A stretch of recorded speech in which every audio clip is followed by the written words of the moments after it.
Haleluya. Kami kembali menjumpai sahabat gembala. Kali ini dalam serial pendalaman Alkitab Firman-Nya Hidupku. Dan tentunya kita akan melanjutkan pembelajaran kita pada episode sebelumnya. Dan kali ini kita masuk pada bagian yang kedua tentang pengujian kesalehan dalam sejarah spiritual Israel dari tokoh Musa sampai Samuel. Bicara tentang pengujian kesalehan, ini merupakan perjalanan yang panjang dan penuh dengan gejolak dalam pengujian kesalehan tokoh-tokoh yang kita sudah sama-sama dengarkan, Musa sampai kepada Samuel. Tapi kemudian kalau kemudian kita lihat, ternyata kesalehan dalam sejarah spiritual Israel ini tidak hanya dipahami sebagai pemenuhan spiritual atau rutinitas ibadah saja, tetapi ternyata lebih jauh dari itu, membahas kesetiaan terhadap Allah dan prinsip-prinsip moralnya.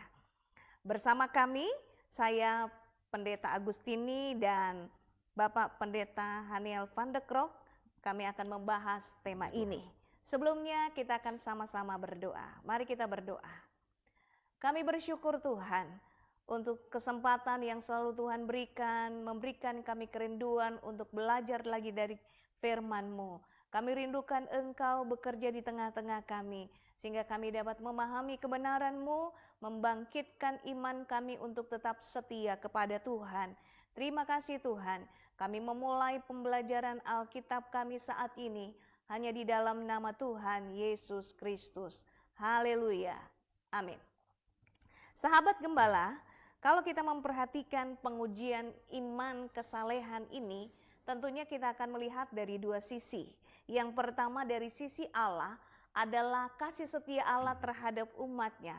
Tetapi di sisi yang lain adalah sisi manusia, pentingnya kesetiaan manusia dalam pengujian imannya kepada Tuhan. Dan tentunya di sini akan terlihat kualitas iman yang sesungguhnya. Kita akan membahas tema ini dan tentunya harapan kami, sahabat gembala, semakin terbangun imannya. Karena harapan kami, sahabat gembala, semakin setia kepada Tuhan. Amen. Karena orang benar hidup oleh firman. Saatnya kita berpetualang menjelajahi Alkitab. Pak Gem. Ya. Tidak terasa kita masuk di milenium ketiga bagian yang kedua ya. Ya. Dan tentunya ini membahas tokoh yang jauh lebih terkenal di tokoh Israel, yaitu Musa sampai kepada Samuel, yang juga punya peristiwa-peristiwa dalam sejarah yang cukup banyak dan cukup mendalam dalam konteks kehidupan bangsa Israel. Nah, apa yang kemudian kita bisa lihat dalam pengujian kesalehan di sini? Ya, baik. Dalam bagian kedua ini, atau mungkin lebih tepatnya kita sebut dulu mengapa kita bagi dua untuk milenium ketiga ini ya pembahasannya. Yeah. Yang pertama dari Abraham sampai kepada Yusuf, karena merekalah yang boleh dikatakan menurunkan kemudian benih-benih dari umat Allah ya. Nah, itu sebabnya disebut dengan para patriark atau bapak-bapak Israel, sebutlah begitu. Karena di dalam periode ini kurang lebih kalau dihitung itu ada sekitar 400 tahun ya, atau 430 tahun. Jadi setengah milenium sendiri sebenarnya dari periode Abraham sampai Yusuf itu baru dibangun sebenarnya. Semacam dasar dari keyakinan yang nanti akan menjadi semacam keyakinan nasional bagi Israel khususnya ya. Nah, dibangunnya di sini, dibangunnya dalam kehidupan para patriark ini. Nah, ketika kemudian masa berganti setelah Yusuf mati, dan kalau dihitung berdasarkan tahun-tahun atau angka-angka yang muncul di dalam Alkitab, maka ada jarak sebenarnya paling tidak ya dari mulai kematian Yusuf itu, atau kita menghitungnya sejak dari Yakub masuk ke Mesir ya, sampai dengan kematian Yusuf, ya memang itu masih ada sekitar 60-an, 60-70 tahun lah ya. Jadi Yakub masih 17 tahun tinggal di Mesir sampai dia mati. Lalu Yusuf pun masih hidup untuk 55 tahun lah paling tidak ya, setelah Yakub mati itu maksudnya ya. Nah, jadi ya kita dapatkan angka di situ ada sekitar 70 tahun lah ya, 70 tahun setelah orang-orang Israel ini kehilangan pemimpin-pemimpin mereka ya. Sebutlah juga notabene adalah keluarga mereka, panutan mereka, Yakub lalu Yusuf.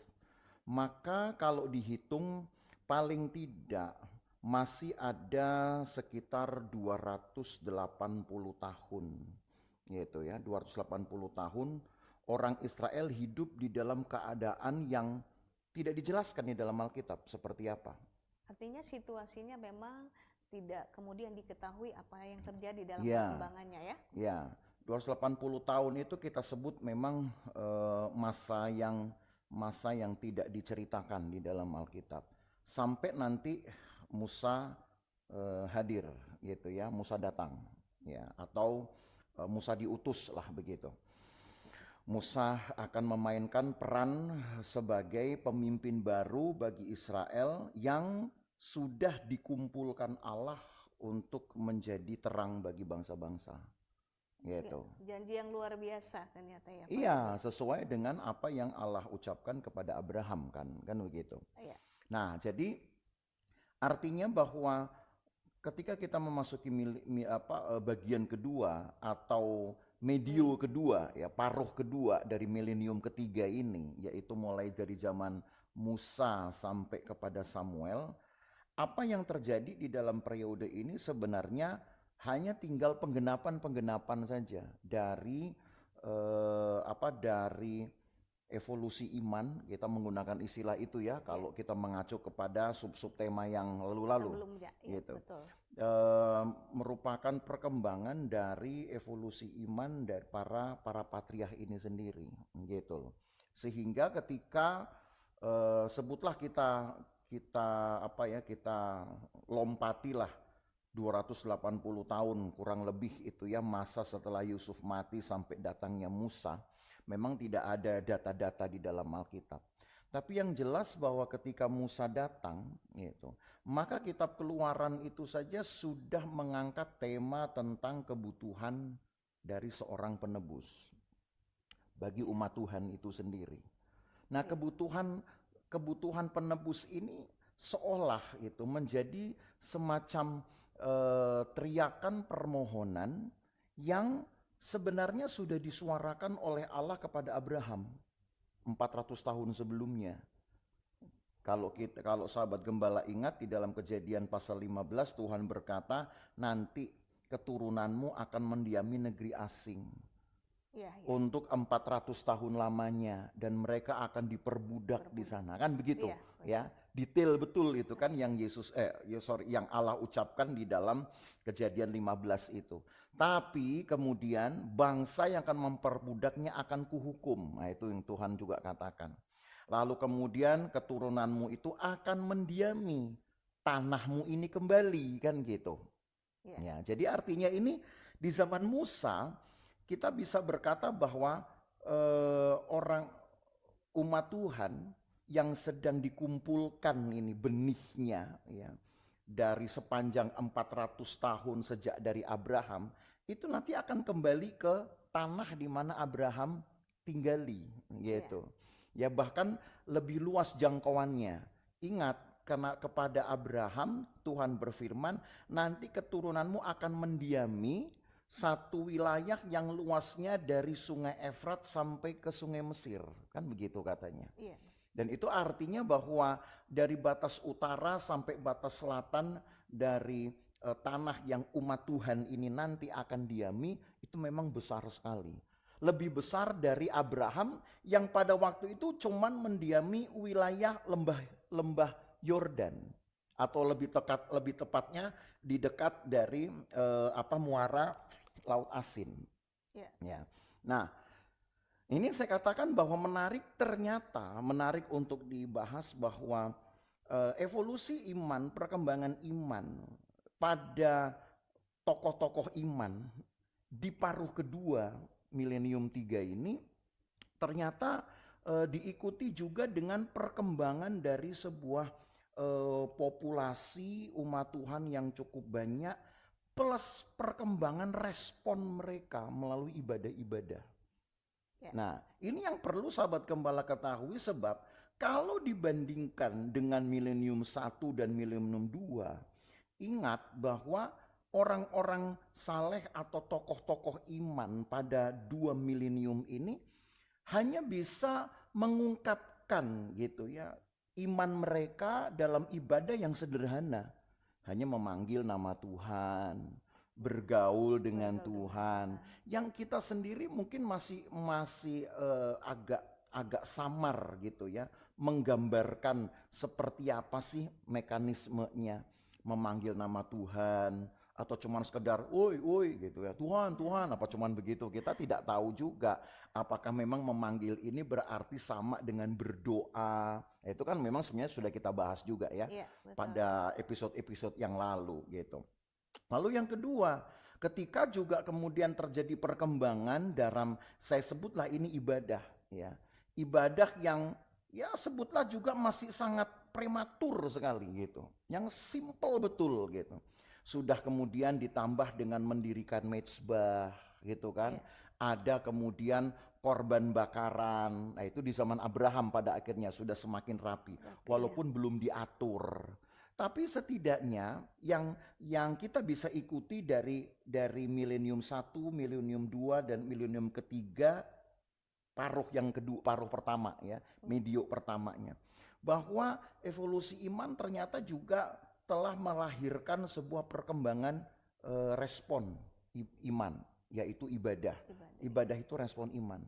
Nah, di paruh kedua dari milenium ketiga, boleh dikatakan respon iman dari tokoh-tokoh iman ini, atau bahkan sudah menjadi satu komunitas besar di dalam nama Israel sebagai umat pilihan Tuhan, itu sudah jauh lebih rapi, jauh lebih lengkap gitu dengan hadirnya tabernakel gitu loh ya.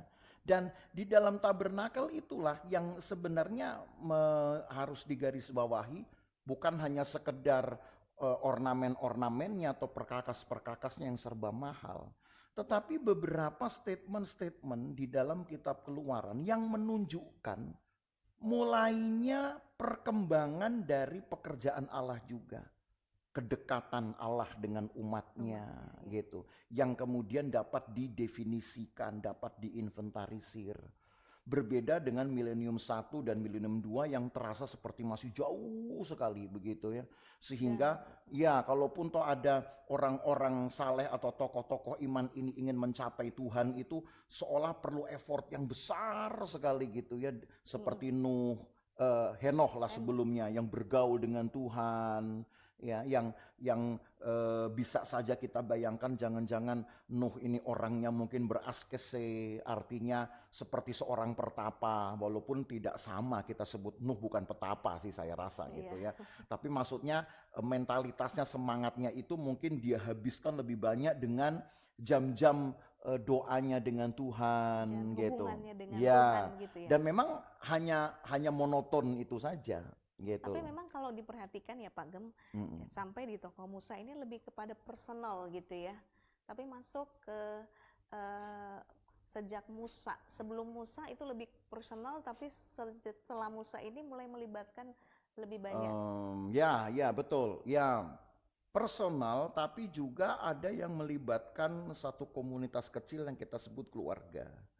Itu tidak jadi bisa pertambahannya di sana. Iya, itulah perkembangannya juga ya. Jadi peta zaman ini kan sebenarnya kita akan melihat judul besarnya adalah perkembangan. Ya, sub-subnya, unit-unitnya apa itu? Perkembangan iman, perkembangan respon iman, yaitu ibadah. Berarti perkembangan liturginya. diiringi dengan perkembangan dari cara Allah memperkenalkan dirinya, lalu perkembangan dari komunitas-komunitas penganut atau penyembahnya. Nah, gitu loh. Iya. Nah, ketika kita berbicara di milenium 1, memang kita hanya ketemu orang satu-satu orang, satu-satu tokoh. Iya. Kita ketemu Enos, kita ketemu Henoh gitu. Iya. Tapi masuk milenium kedua kita udah ketemu keluarga. Bukan cuma Nuh, tapi bahkan keluarga Nuh, kan Iya. begitu ya. Lalu sampai kepada keluarga Abraham. Ya, jadi bisa juga sebenarnya sahabat gembala buat semacam kesimpulan bahwa di milenium 1 itu baru perorangan. Lebih ke Tapi masuk ke personal. milenium kedua sudah keluarga ini yang sebutlah yang dapat dituai oleh Tuhan dari hasil perkembangan pengenalan Allah dan juga perkembangan iman. Nah, masuk milenium ketiga ini sudah konteksnya sudah ke bangsa, ya. Walaupun paruh pertamanya ketika kita bicara patriark itu masih keluarga juga kan, yaitu keluarga Abraham dan keluarga Yakub. Ya, jangan lupa itu ya. Yang dua tokoh ini kan sebenarnya yang paling dominan ya, keluarga Abraham dan kemudian keluarga Yakub.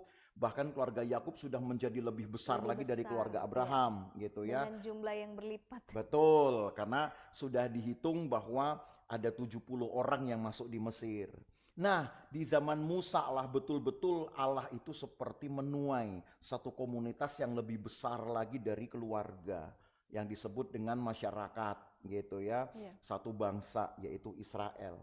Maka ketika komunitas ini menjadi besar, tentu tidak cocok lagi kalau ibadah itu ya hanya dilangsungkan secara sederhana seperti milenium-milenium sebelumnya. Tentu harus dibuat juga satu aturan yang jelas karena ini banyak orang gitu ya dan banyak keinginan. Ada yang mungkin hanya ingin mau gampang, tapi ada yang juga mau serius. Nah, gitu loh. Jadi pada akhirnya saya katakan terkonfirmasi lah pengenalan Tuhan yang jauh lebih komplit. Contohnya ketika Allah memperkenalkan dirinya kepada Musa, itu tidak lagi dengan satu nama yang teridentifikasi di zaman Abraham itu seperti Allah Maha Kuasa, Allah Maha Tinggi gitu ya, Allah kekal gitu. Tapi sudah lebih menunjukkan kepada kekuatannya gitu loh, kemampuannya. Maka di dalam kitab Keluaran pasal 3, mungkin ini yang kita baca ya. Mari kita lihat di dalam Keluaran pasal 3 ayat yang ke-14. Ini ayat yang sebenarnya sangat favorit sekali bagi pembelajar. Keluaran pasal 3 mulai ayat yang ke-13 lah kita baca. Musa berkata kepada Allah, "Tapi apabila aku mendapatkan orang Israel dan berkata kepada mereka, Allah nenek moyangmu telah mengutus aku kepadamu dan mereka bertanya kepadaku bagaimana tentang namanya, apa yang harus kujawab kepada mereka?" Nah, coba mereka sudah mulai mempersoalkan tentang identitas dengan nama ini ya. Tidak seperti zaman Abraham pokoknya hanya tinggal menerima. Allah mau berbuat ini, Allah tampil dengan cara seperti ini. Itu Abraham hanya tinggal mendefinisikan saja. Oh, ini Allah Maha Tinggi. Oh, ini Allah Maha Kuasa. Sesuai dengan sebutlah konteks hidupnya ya. Kalau dia sedang memikirkan tentang keturunan, Allah datang kemudian sebagai sebagai Allah yang Maha Kuasa, yang akan sanggup memberikan benih keturunan seperti itu. Tapi di sini terlihat bahwa kebutuhan dari masyarakat umat Tuhan ini ternyata sudah jauh lebih luas. Rupanya ada yang menginginkan gitu ya, kalau seandainya mereka harus berbuat sesuatu atas nama Tuhan, karena kan memang kalau sahabat gembala baca ya dengan teliti, dengan urut mulai Keluaran pasal 1 sampai pasal yang ke-12, sebenarnya kan ada keinginan Allah di mana umat Tuhan itu keluar dari Mesir untuk beribadah kepada Tuhan. Dan itu bahkan sampai 8 kali. Hanya memang kita tidak bahas dengan detail ya di dalam PA ini karena orientasi PA ini kan masih ke peta zaman ya, tapi nanti kalau memang kita sudah belajar lebih detail kepada materi ini ya tentu kita akan bahas panjang lebar. Tapi Baik. sahabat gembala perlu tahu bahwa dari Keluaran 1 sampai Keluaran 12 itu ada keinginan Allah gitu untuk membawa umat Tuhan ini, orang-orang Israel keluar dari Mesir itu sebenarnya untuk beribadah. Ya. Jadi ini kan juga menunjukkan bahwa dari dulu Allah itu menginginkan umatnya itu beribadah. Iya. Dulunya dari kapan? Sejak manusia jatuh dalam dosa gitu loh. Iya. Makanya mengapa ini kok diulang lagi gini ya? Kenapa kemudian Abraham perlu diusir dulu sementara? Supaya dengan diusir itu kan mereka memikirkan, oh kok saya jauh dari Tuhan, bagaimana supaya saya dekat dengan Tuhan? Muncullah kemudian respon-respon iman dan itu ibadah di sana. Tapi memang sebelum masih sangat sederhana sekali gitu kan. Tapi kan terus berkembang. Nah, perkembangan itu sekarang dikonfirmasi oleh Allah sendiri bahwa ternyata Allah menginginkan umatnya keluar dari Mesir itu hanya untuk satu tujuan, yaitu beribadah gitu loh. Jadi Allah memang tidak meminta yang lain loh kepada kita, termasuk kepada kita di zaman ini ya. Nanti kita kan belum bahas milenium keempat ini, bahkan milenium 5 dan 6 gitu ya. Bahwa Allah konsisten kok masih menginginkan seseorang itu terpanggil untuk beribadah kepada Tuhan atau mempersekutukan diri dengan Tuhan.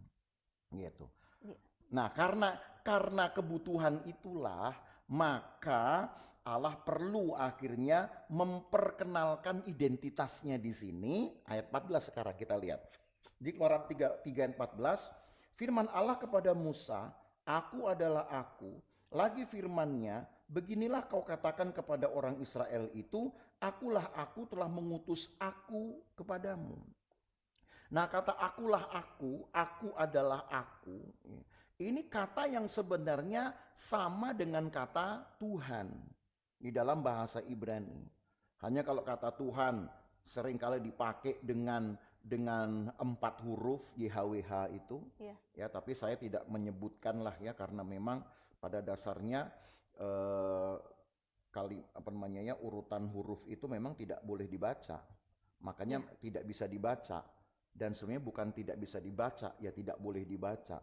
Sebab ada aturan tidak boleh menyebut nama Tuhan dengan sembarangan.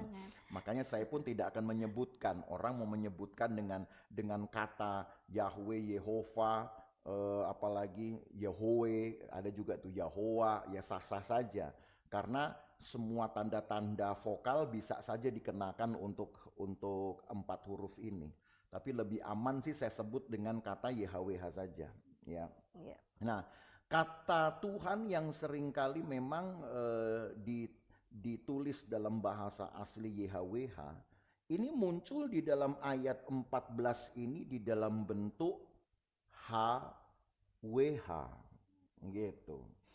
HWH. Ya, hanya dibaca menjadi hayah atau ehye. Cukup menarik nih Pak Gem. Ya. Karena sebenarnya istilah ini mungkin sahabat gembala juga belum pernah mendengarkan gitu ya. Karena kalau istilah YHWH atau Yahweh ya, supaya lebih mudah kita baca, itu penyebutannya itu sudah lazim mungkin kita dengar. Tetapi hayah ini adalah mungkin istilah yang baru. Mungkin Pak Gem bisa jelaskan sedikit? Ya, sebenarnya bentuk-bentuk bentuk-bentuk konfigurasi huruf-huruf ini itu khas orang Israel lah ya, untuk menandai saja ya. Kalau saya bilang untuk menandai penyebutan-penyebutan yang diinformasikan oleh Allah sendiri kepada mereka. Hanya mereka kemudian membuatlah semacam perubahan-perubahan kata kerja itu menjadi dari kata benda kepada kata kerja begitu. Nah, kalau mau dibilang kurang lebihnya kalau kita mengenal YHWH, bentuk YHWH itu kita sebut kata bendanya. Gitu. Itu lebih kepada orangnya, personalnya, pribadinya ya. Tapi yang muncul di ayat ini dalam bahasa Ibrani itu adalah HWH, itu kata kerjanya sebenarnya. Ya, jadi memang saya rasa tidak perlu juga kita terlalu mendetail di sini ya, karena memang bukan konsumsinya. Baik. Tapi saya hanya ingin menyebutkan beberapa indikasi saja yang dapat ditangkap sebagai perbedaan. Apa perbedaan antara penyebutan YHWH yang kita kenal memang paling sering dalam Alkitab kita cuma kata Tuhan. Iya. Lalu kemudian di dalam sebutan HWH yang muncul dalam ayat ini dengan sebutan aku, gitu. Iya. Jadi kalau mau disebut dengan Tuhan dan aku itu sama saja. Hanya ketika Tuhan disebut itu lebih kepada kata bendanya, kepada orangnya.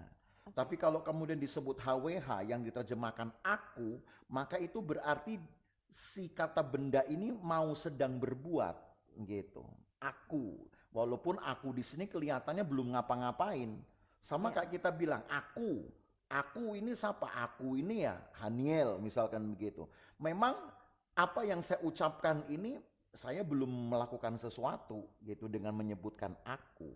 Tetapi yang ada pada Allah kan berbeda. Kita harus memahami bahwa Allah bukan hanya sekedar satu benda gitu ya. Kata benda atau yang bisa diwakili dengan benda yang kemudian pasif, baru bekerja kalau ada komando. Enggak kan? Iya. Bahwa Allah lah justru pemegang komandonya gitu.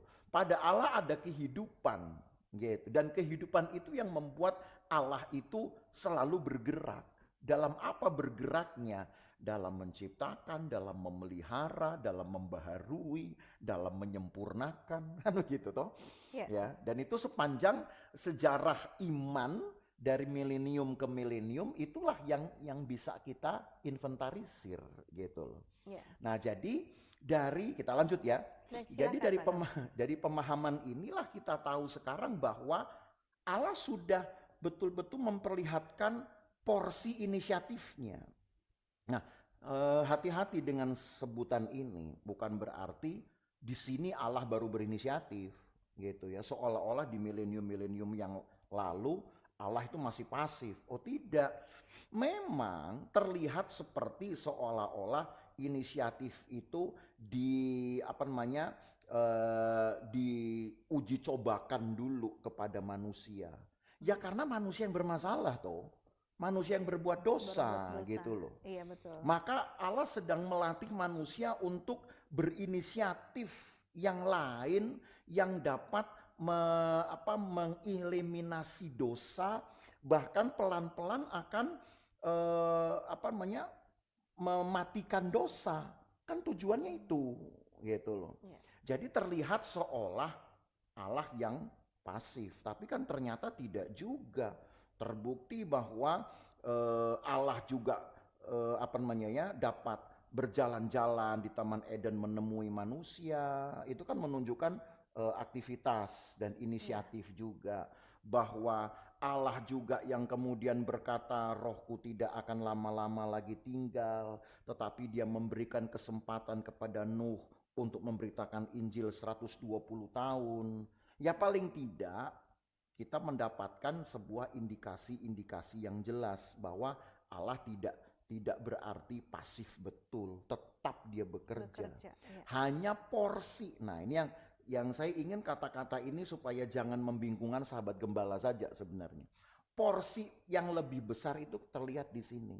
Ketika kemudian kalau sahabat gembala nanti baca ayat selanjutnya bahwa dikatakan nanti Allah akan turun untuk memperhatikan sengsara umatnya. Allah akan turun ke tempat orang Israel tinggal untuk mengadakan pemulihan, bahkan penyembuhan, sampai Allah turun untuk menebus Israel dengan cara apa? Mengeluarkan mereka dari Mesir. Nah, memang saya kekurangan waktu untuk merinci itu, tetapi kalau sahabat gembala juga barengi dengan membaca Keluaran, khususnya tadi sudah saya sebut pasal 1 sampai pasal 12, sahabat gembala akan mendapatkan gambaran itu, gitu loh. Nah, setelah itulah baru umat Tuhan di padang pengembaraan maupun juga di Sinai sudah semakin lengkaplah pengenalan Tuhan yang mereka miliki. Ya, contohnya, ini saya bawa saja ke Keluaran pasal yang ke-15 misalkan. Mari kita ke Keluaran pasal yang ke-15.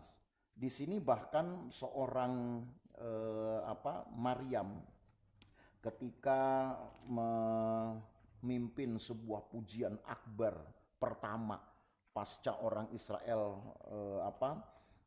menyeberangi Laut Merah itu, memperkenalkan kemudian Tuhan yang boleh saya katakan menjadi khas di dalam kitab Keluaran ini, yang belum ada pada pengenalan Allah di periode sebelumnya. Contohnya di Keluaran 15 ayat yang kedua dan ayat yang ketiga. Itu disebutkan Tuhan itu kekuatanku dan mazmurku. Ia telah menjadi keselamatanku. Nah, kata-kata Allah keselamatan muncul di sini kemudian baru. Ya, dalam periode-periode lalu kan kita belum menemukan identifikasi ini. Baru Allah Maha Tinggi, Allah Maha Kuasa, Allah kekekalan, Allah menyediakan. Nah, itu loh, ya kan? Jadi kan terus berkembang artinya. Terus ayat yang ketiga, Tuhan itu pahlawan perang. Tuhan itulah namanya. Nah, kalau kemudian dikumpulkan, nanti akan ketemu lagi di pasal yang ke-15 ayat yang ke-26. Coba kita ke 26. Di situ akan ada satu penyebutan baru, yaitu Tuhan itu menyembuhkan. Ayat 26. 15 ayat yang ke-26 tertulis begini.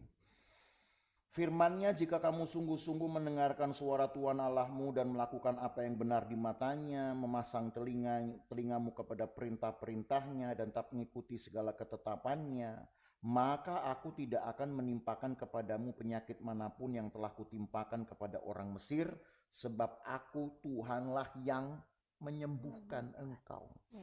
Menyembuhkan di sini memang betul-betul menyembuhkan dari penyakit. Gitu. Satu lagi perkenalan tentang Tuhan dan kemampuannya. Gitu. Artinya kalau tadi saya sebut ini Allah seolah menambah porsi dari pekerjaannya, terlihat dari sini. Gitu. Ya, ini kan perbedaan-perbedaan kalau kita bandingkan dengan perkenalan Allah di milenium sebelumnya gitu loh ya. Yang lebih hanya kepada pengidentifikasian tentang keberadaan. Allah Maha Tinggi, itu kan identifikasi keberadaan. Allah Maha Kuasa juga, kemudian Allah kekal, Allah menyediakan, itu lebih kepada identifikasi tentang keberadaannya. Tapi di dalam Keluaran justru malah yang terlihat itu Allah memperlihatkan kekuatannya di situ. Bahwa dia adalah keselamatan yang mengerjakan pemisahan dan penebusan. Bahwa dia adalah pahlawan perang yang bisa bahkan memutus hubungan antara umat Tuhan dengan keduniawian. Kan begitu ya. Lalu kemudian perkembangannya makin meningkat ya. Betul. Nah, perkembangan inilah kemudian saya langsung lanjut ya. Gitu. Setelah sampai di zaman Yosua, itu kemudian menjadi semacam semacam konsensus lah, statement yang dikonsesikan gitu untuk orang Israel, untuk umat Tuhan sebetulnya. Apa itu menjadi sebuah komitmen atau pernyataan? Betul, komitmen bahwa Tuhan yang sudah mengerjakan ini sejak mulai dari zaman bapak-bapak kita, bapak-bapak Israel maksudnya, bahkan yang lebih tua dari itu, lebih purbakala dari itu, adalah Allah yang memang sudah terbukti tidak ada yang lain, begitu loh. Sehingga karena itulah, nah gini kita langsung saja ya, Yosua pasal 24, setelah Yosua menggantikan Musa, dan ini kepemimpinan Yosua berarti sudah di tanah Kanaan ya. Betul. Sudah di tanah Kanaan. Yosua 24 ini ayat yang sangat dikenal toh, gitu. Yang sebutlah ini menjadi semacam pidato untuk memobilisasi munculnya sebuah konsensus gitu ya. sebuah statement bersama begitu. Ayat 15 Yosua 24. Yosua berkata begini, "Tapi jika kamu anggap tidak baik untuk beribadah kepada Tuhan, pilihlah pada hari ini kepada siapa kamu akan beribadah. Allah yang kepadanya nenek moyangmu beribadah di seberang sungai Efrat, atau Allah orang Amori yang negerinya kamu diami ini. Tetapi aku dan seisi rumahku, kami akan beribadah kepada Tuhan. Kepada YHWH. Kalau mengacu kepada bahasa Ibraninya. YHWH mana? YHWH yang tadi diperkenalkan paling di tidak zamannya Musa ya. Ya 40 atau 70 tahun ya. Kan karena kalau dihitung ini ketika Musa diutus itu kan Musa berumur 80. Ya. Dan di situ kan berarti Yosua baru berumur 40. Ya. Sementara Yosua mati umur 110. Berarti paling tidak ada 70 tahun kurun waktu dari ketika Tuhan memperkenalkan diri kepada Musa, aku adalah aku, itu berarti 70 tahun lalu dari perkataan ini. Nah, Yosua bilang begini, bahwa aku ini akan menyembah Tuhan yang sudah memperkenalkan diri dan menyatakan diri kepada Musa 70 tahun yang lalu. Dan 70 tahun itu sudah lebih banyak lagi yang Allah kerjakan. Gitu. Menambahkan tadi apa yang kita baca tadi di kitab Keluaran. Tuhan kekuatan, Tuhan keselamatan, Tuhan pahlawan perang, Tuhan menyembuhkan, ya. Pasti lebih banyak lagi gitu ya. Nah, ini berarti yang saya mau garis bawahi adalah konsistensi dari perkataan Yosua ini, seolah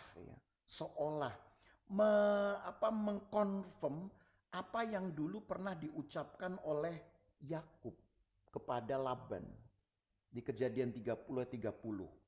Kalau sahabat gembala masih ingat, saya coba lebih baik kita ke sana lah ya, kita baca saja supaya sahabat gembala tidak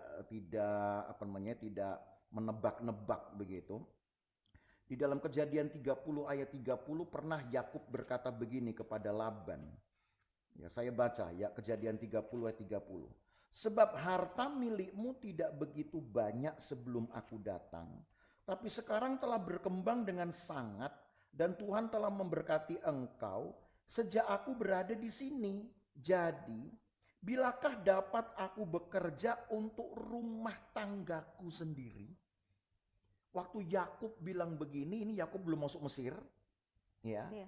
Jadi artinya ini masih masa yang lebih jauh, walaupun sudah di milenium 3, tapi ini boleh dikatakan masih ada pada paruh yang pertama itu. Yakub sudah berdoa bahwa aku tuh ingin mengurus rumah tanggaku sendiri. Bukan hanya sekedar menghidupi atau merawat rumah tangganya, bukan hanya sekedar membesarkan anak-anaknya, tapi juga memastikan bahwa anak-anaknya itu dapat dituai oleh Tuhan. Jadi keturunan ilahi lagi. Nah sekarang kalau kita membaca di Yosua 24 ayat yang ke-15, kira-kira apa yang sahabat gembala pikirkan? Berarti harapan Yakub, perjuangan Yakub untuk merawat rumah tangganya sendiri, menggembalakan rumah tangganya, supaya betul-betul bisa menjadi tuayan Tuhan, kita sebutnya. Betul-betul sekarang berbuah di sini. Gitu. Kenapa? Karena orang Israel kemudian membuat konsensus, gitu, membuat kesepakatan. Kita baca ayat 24-nya. Kembali ke Yosua 24 ayat 24. Lalu jawab bangsa itu kepada Yosua, kepada Tuhan Allah kita, kami akan beribadah dan firman-Nya akan kami dengarkan. Tuh, luar biasa ya. Jadi ini tidak hanya dihitung keberhasilan dalam 70 tahun antara Musa diutus sampai dengan Yosua mau mati, tetapi harus dihitung bahkan sejak 350 tahun yang lalu sebelum Musa diutus. Kapan itu? Ketika Yusuf masuk ke Mesir. Jadi kalau dihitung memang ini tepat ada 400 tahun. Ya bahkan lebih lah, 430 tahun sebenarnya. Ternyata tepat seperti apa yang kemudian difirmankan Tuhan. Iya. Bahwa memang ada masa tertentu 430 tahun keturunan Abraham ini akan berada di sana, diperbudak, tapi akan kembali. Iya, dan sebenarnya momentumnya bukan hanya sekedar diperbudak, kemudian keluar, mengembara, masuk ke tanah Kanaan. Sebenarnya momentumnya yang juga merupakan esensi dari pelajaran peta zaman ini adalah bahwa pekerjaan Allah sejak dari manusia berbuat dosa dalam upaya untuk mengembalikan manusia pada kondisi semula itu sudah berbuah gitu kira-kira lah. Ya. Sudah membuahkan hasil. Walaupun ya percikan-percikan kecilnya sudah ada sejak dari keluarga Nuh yang lolos air bah, kan gitu toh gitu. Betul. Lalu kemudian hasil perserakan ada keluarga Abraham. Iya. Kemudian makin berkembang lagi kepada keluarga Yakub. Nah, kita sebut ini sekarang keluarga Israel ini. Ya. Jadi dari keluarga Nuh ke keluarga Abraham, keluarga Yakub, sekarang kita sebut ini bukan lagi keluarga Yosua saja, ini sudah keluarga Israel. Ketika mereka bilang kepada Tuhan Allah kita kami akan beribadah. Nah, ini kan yang dicari oleh Tuhan. Bahwa manusia sejak jatuh dalam dosa itu bisa nggak beribadah kepada Tuhan? Ternyata bisa. Waktunya memang panjang. Jadi untuk membuat manusia kembali kepada kondisi semula, ternyata sampai di titik ini kita sudah menghitung 3 milenium, 3.000 tahun tuh. 3.000 tahun gitu ya. loh. Mudah-mudahan sahabat gembala kemudian sambil belajar sambil juga memahami bahwa kita udah tetap masuk di hari yang ketiga ya. Iya, gitu. Nah, itu sebabnya dari apa setelah Yosua ini boleh dikatakan orang Israel itu betul-betul hidupnya memang sudah dekat betul dengan Tuhan gitu ya. Sudah apa ya? Ya sudah menjadi buah lah dari pekerjaan Tuhan. Iya. Walau akhirnya, nah ini yang kemudian menjadi pertanyaan besar. Setelah Yosua mati, Alkitab berkata bahwa orang-orang Israel itu sudah mulai kehilangan seperti kehilangan pegangan hidupnya. Arah hidup? Ya. Atau mungkin juga disebut orientasi hidupnya, ya. prioritas hidupnya. Karena kalau kita baca di ayat 31, masih di Yosua 24, ayat 31, ditulis begini. Orang Israel beribadah kepada Tuhan sepanjang zaman Yosua dan sepanjang zaman para tua-tua yang hidup lebih lama daripada Yosua dan yang mengenal segenap perbuatan yang dilakukan Tuhan bagi orang Israel.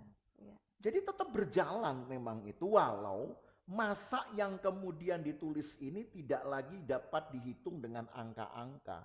Karena yang disebut dengan tua-tua yang hidup lebih lama dari Yosua mungkin adalah Kaleb. Tetapi Kaleb pun kita tidak tahu sampai berapa lama dia hidup, gitu ya. Apakah Kaleb seumur dengan Yosua? Tapi Yosua hanya berhenti sampai usia 110 tahun. Nah, Kaleb mungkin lebih tua, tapi paling tua kita nggak tahu berapa lama, gitu ya. Paling tidak kalau dihitung dari tahun kematian Yusuf ini sampai nanti datangnya Samuel itu ada masa sekitar 550 tahun sebenarnya.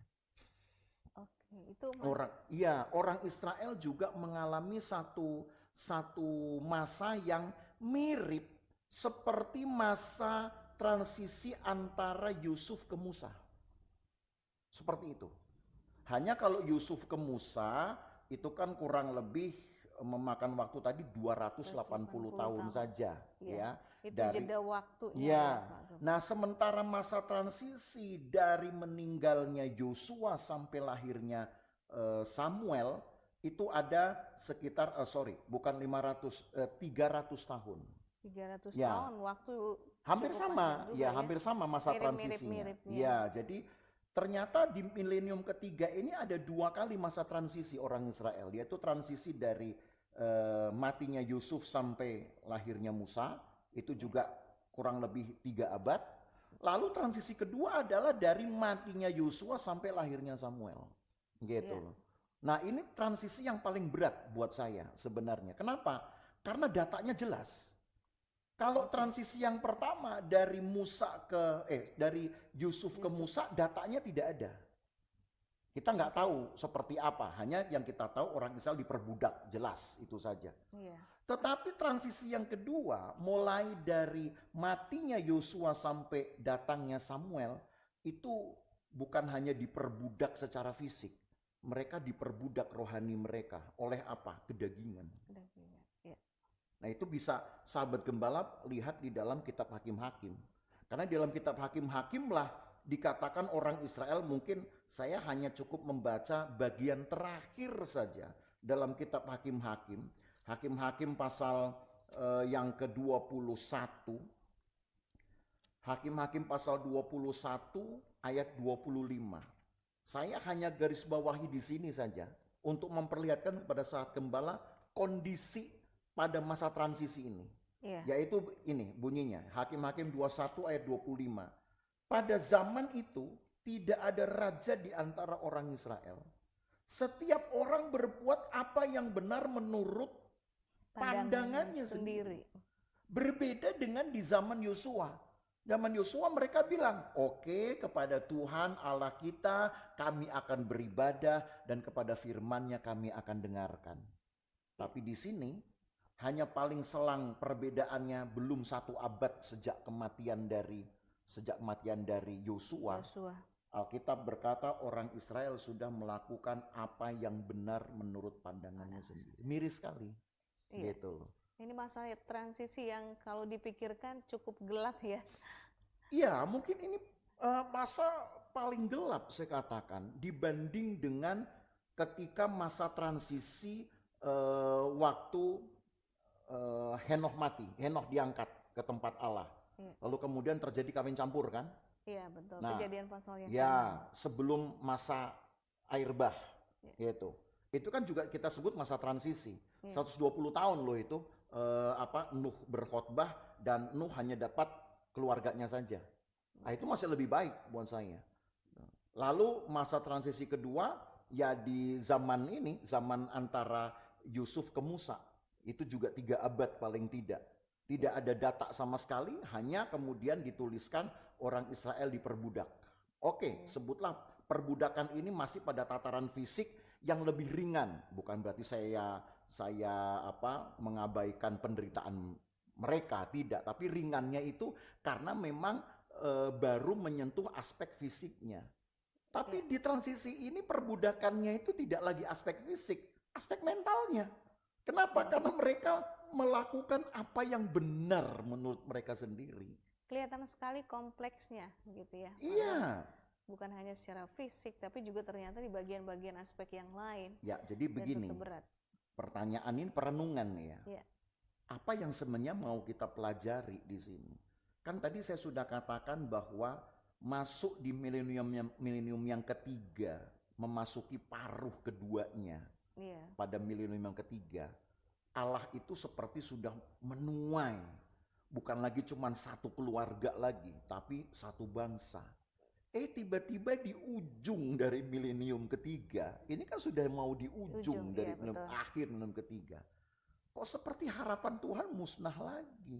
Ya, gitu karena loh. terjadi penurunan gitu ya. Iya, gitu loh. Nah, ini menunjukkan ya sahabat gembala bahwa betapa lamanya Allah butuh waktu bekerja untuk memulihkan kondisi manusia supaya kembali kepada kondisi yang pertama, yaitu kondisi suci. Gitu. Yang bikin susah ternyata bukan karena Allah itu lambat bekerja, yang bikin susah ya manusia sendiri. Sudah mulai bagus tiba-tiba turun lagi, bagus transisi lagi. Ya. Yang harusnya mungkin kalau di dalam logika kita berkata, oh cukup 2,5 milenium sebenarnya Allah sudah bisa menuai ini satu bangsa yang karakternya sudah hampir sama seperti Adam dan Hawa sebelum jatuh dalam dosa. Ya. Maka tentunya cerita itu akan tutup ini sebenarnya.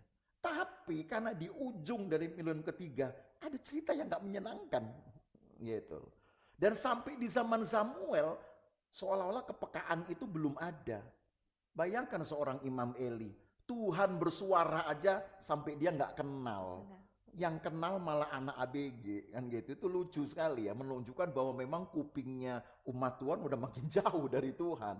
Padahal belum berselang berapa lama orang Israel berkata, oke, kami akan beribadah kepada Tuhan Allah kita gitu, dan kepada firman-Nya kami akan dengarkan gitu. Iya. Jadi ya sahabat gembala, makanya kenapa kita butuh waktu panjang untuk belajar peta zaman nih.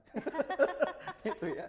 Semoga sahabat gembala tetap Iya. mengikuti dan dengan antusias bisa melihat perkembangan terjadi, khususnya perkembangan iman ini. Iya. Nah, Pak Gem, karena ini kita juga terbatasi oleh waktu, Iya, maka kita iya. akan masuk di closing statement untuk episode kali ini. Ya, jadi sebenarnya dengan belajar sampai pada milenium ketiga ini ya, yang bisa kemudian kita tarik sebagai satu kesimpulan yang kita bisa jadikan itu sebagai pertimbangan kita, perenungan kita itu, ya kita harus belajar konsisten.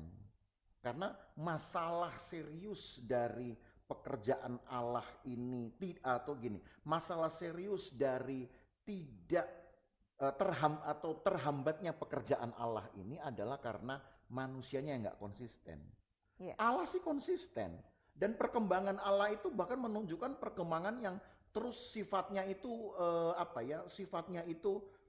signifikan ya, meningkat. Ya, meningkat begitu. Tetapi umat Tuhan yang justru bermasalah di dalam hal responnya. Kadang bagus, kadang tidak, kadang bagus, kadang tidak. Maka kalau dipikir seandainya, ini boleh dong kita berandai-andai ya, seandainya konsensus orang Israel itu di Yosua 24 ayat 24 itu seolah itu menjadi satu mutu unggul yang terus dipertahankan, saya rasa mungkin dunia kita tidak akan hidup seperti ini, saya rasa. Ya. Baik. Bolehlah berandai-andai Boleh begitu saja, ya. Pak Gem. Gitu. Jadi apa yang perlu kita garis bawahi ya, konsisten sebenarnya. Kita ini kurang konsisten. Jadi pada saat kita sudah mulai giat, pada saat kita sudah mulai komit, kita nggak bisa menjaga itu daya tahan itu. Gitu. Okay. Nah, ketika harus perlu dicharge mungkin dengan ibadah kita, dengan doa kita sudah lebih banyak kan beralasan, kurang waktu, efisiensinya kurang lah, manajemennya lah kurang lah. Nah, itulah ya. Banyak alasan gitu ya. Betul.